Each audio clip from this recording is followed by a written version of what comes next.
It was a rainy night in New York. A shy waitress, Nora, walked nervously toward the private suite where only billionaires dined. Inside sat Adrian Cole, a wealthy but lonely CEO pretending to be asleep. But Nora didn't know. He was secretly testing her heart.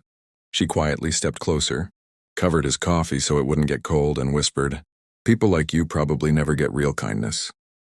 She didn't know. He heard every word. And in that single moment, Adrian's world stopped.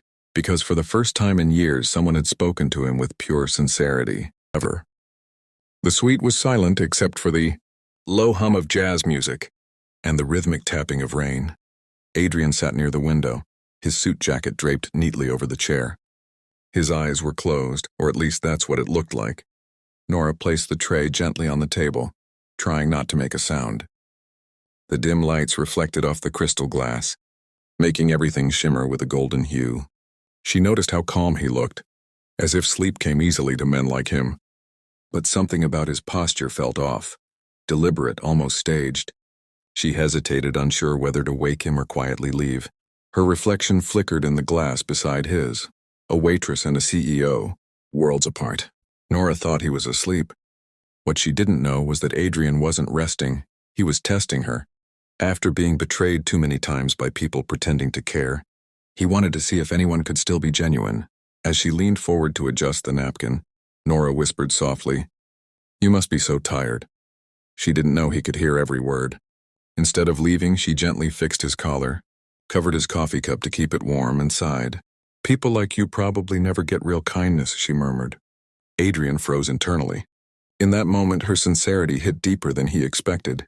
The man who trusted no one suddenly wanted to open his eyes, but he didn't, not yet. Nora thought the CEO was asleep.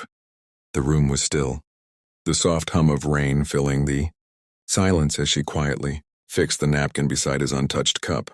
She didn't know that Adrian Cole, the man everyone feared to even look in the eye, wasn't resting at all, and he was pretending. He had learned to test people this way. Assistants, business partners, even friends. Everyone had disappointed him. People only saw his wealth, never his weariness.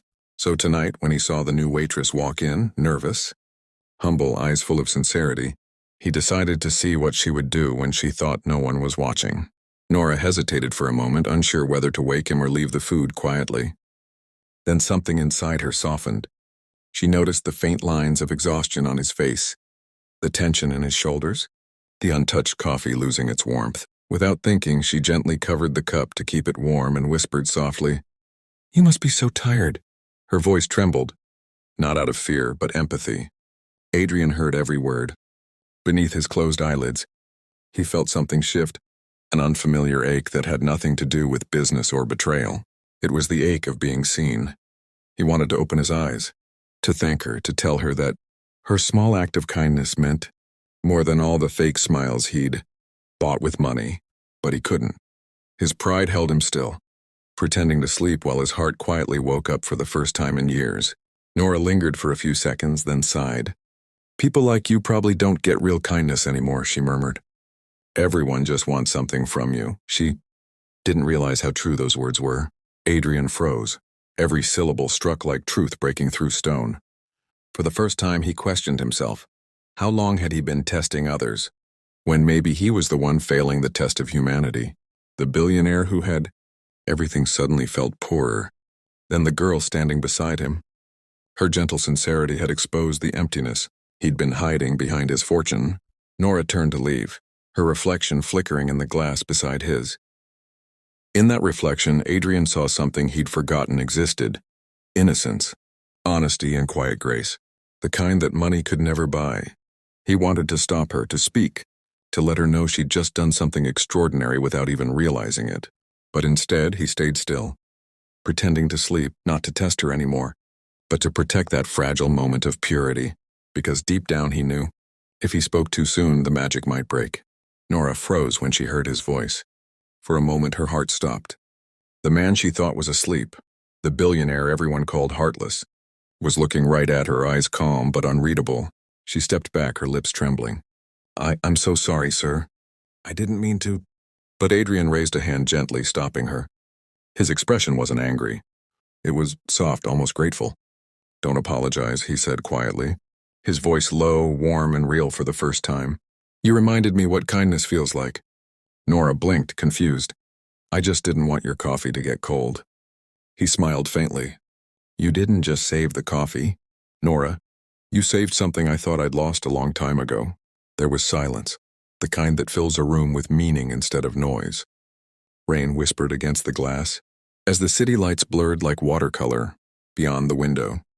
Adrian leaned back, studying her, not as a waitress, not as someone below him, but as someone who'd unknowingly touched his soul. I've met thousands of people, he said, and not one of them ever looked at me like you just did. Everyone sees the money, the company, the name. You saw the man who's tired of being seen as anything but human. Nora didn't know what to say. She wasn't used to being seen either. Her life had always been about serving others, like customers, managers, strangers.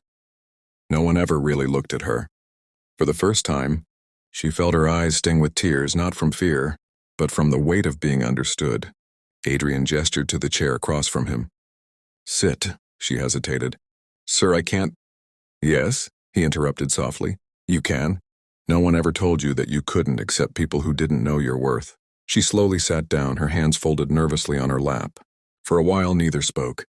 The air between them felt fragile, sacred, like a truth finally being told after years of silence.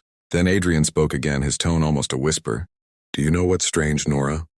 I spent years surrounded by people who told me I had everything. But tonight, when you thought I was asleep and you still chose to care, that's when I realized I had nothing. Her eyes lifted, surprised. You have everything, sir. Everyone says so. He shook his head. Everything but peace. He paused, his gaze distant.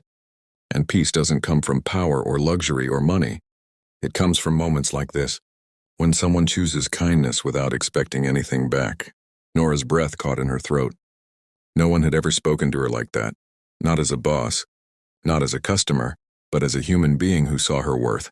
I just did what anyone would do, she said softly. No, Adrian replied, that's not true. Most people wouldn't. The clock ticked. Outside, the rain had finally stopped. The clouds began to break, letting a faint glow of sunrise spill into the room. It painted the table in gold, reflecting softly off the coffee cup she'd covered for him earlier. Adrian followed her gaze and smiled. You see that? Even after the storm, there's light waiting to come in. You just have to open the window. Nora smiled faintly. You sound like a man who's just woken up. He chuckled under his breath. Maybe I have. There was something different about him now. His voice gentler, his shoulders less heavy. The billionaire who built walls around his heart was finally letting them fall, piece by piece. He looked at her and said, Promise me something, Nora. Never think your small kindness doesn't matter. Sometimes the smallest gesture changes everything. She nodded, her eyes wet but shining. And you, sir? What will you do now? He looked out the window, watching the city come alive beneath the morning light. Maybe I'll start being the kind of man who deserves the kindness you showed me. Days turned into weeks. Adrian kept his promise. He came back to the velvet spoon, often not for the food, but for the peace that came with her presence. He'd sit in the same corner, order the same coffee, and smile when Nora walked in. There was no pretense now, no tests, no masks. Just two people learning what it meant to truly see and be seen. In time, the staff whispered stories about the billionaire and the waitress, not as a scandal, but as something quietly beautiful. They said he changed after that night, more patient, more human. And as for Nora, she walked a little taller, because someone finally made her believe that kindness isn't weakness, it's strength. And though the world outside kept rushing, inside that little corner of New York, time seemed to slow. Two souls once lost in loneliness, now awake in a moment that neither money nor fate could ever buy. Because sometimes, all it takes to change a heart is a single act of genuine care.